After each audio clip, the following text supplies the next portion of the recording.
प्यारे बच्चों, इस वीडियो में हम कक्षा 6 विज्ञान के अध्याय 5 पदार्थों का पृथक्करण के सभी अभ्यास प्रश्नों को हल करेंगे। प्रश्न 1, हमें मिश्रण के विभिन्न घटकों को अलग करने की आवश्यकता क्यों है? 2 उदाहरण दीजिए। उत्तर, मिश्रण के विभिन्न घटकों में कई ऐसे पदार्थ होते हैं जो हमारे लिए हानिकारक होते हैं या उपयोगी नहीं होते हैं। इन हानिकारक या अनुपयोगी घटकों को हटाने के लिए हमें उन्हें अलग करने की आवश्यकता पड़ती है। उदाहरण के लिए, एक चाय बनाते समय चाय की पत्तियों को एक छलनी से तरल से अलग किया जाता है। बी, गेहूं, चावल या दाल आदि खाद्य पदार्थों से पत्थर के टुकड़े हाथ से निकाले जाते हैं। प्रश्न 2, निष्पावन से क्या अभिप्राय है? यह कहाँ उपयोग किया जाता है?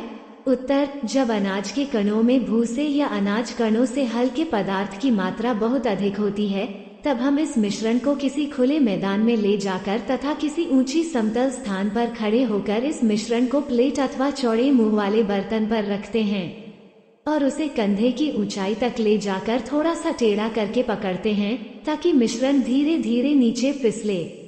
ऐसा करने से अनाज में उपस्थित हल्के कण अलग हो जाते हैं। इस प्रकार वायु के द्वारा हल्के तथा भारी अवयवों को पृथक करने की विधि निष्पावन कहलाती है।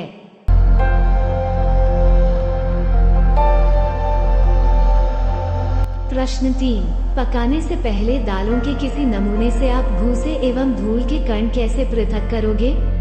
उत्तर, दाल को पकाने से पहले पानी में डुबाते हैं। पानी में डुबाने पर दाल में उपस्थित भूसे और धूल के कण तैरने लगते हैं। उसके बाद पानी को फेंक देते हैं। पानी के साथ भूसा और धूल भी बह जाता है। प्रश्न 4, छालन का क्या अभिप्राय है? यह कहाँ उपयोग होता है? उत्तर, छालन एक ऐसा पृथक करना का तरीका है जिसमें छलनी का उपयोग किया जाता है। छालन विधि का उपयोग मिश्रण, 2 ऐसे अवयवों जिनके आकारों में अंतर होता है को पृथक करने के लिए किया जाता है। प्रश्न 5, रेत और जल के मिश्रण से आप रेत तथा जल को कैसे पृथक करोगे? उत्तर, रेत और जल के मिश्रण को हम अवसादन प्रक्रिया द्वारा पृथक कर सकते हैं। प्रश्न 6, आटे और चीनी की मिश्रण से क्या चीनी को पृथक करना संभव है? अगर हाँ तो आप इसे कैसे करोगे? उत्तर, हाँ, आटा और चीनी के मिश्रण से चीनी को अलग किया जा सकता है। इसके लिए हम एक रनिंग प्रोसेस का इस्तेमाल करेंगे। प्रश्न 7, पंकिल जल के किसी नमूने से आप स्वच्छ जल कैसे प्राप्त करोगे?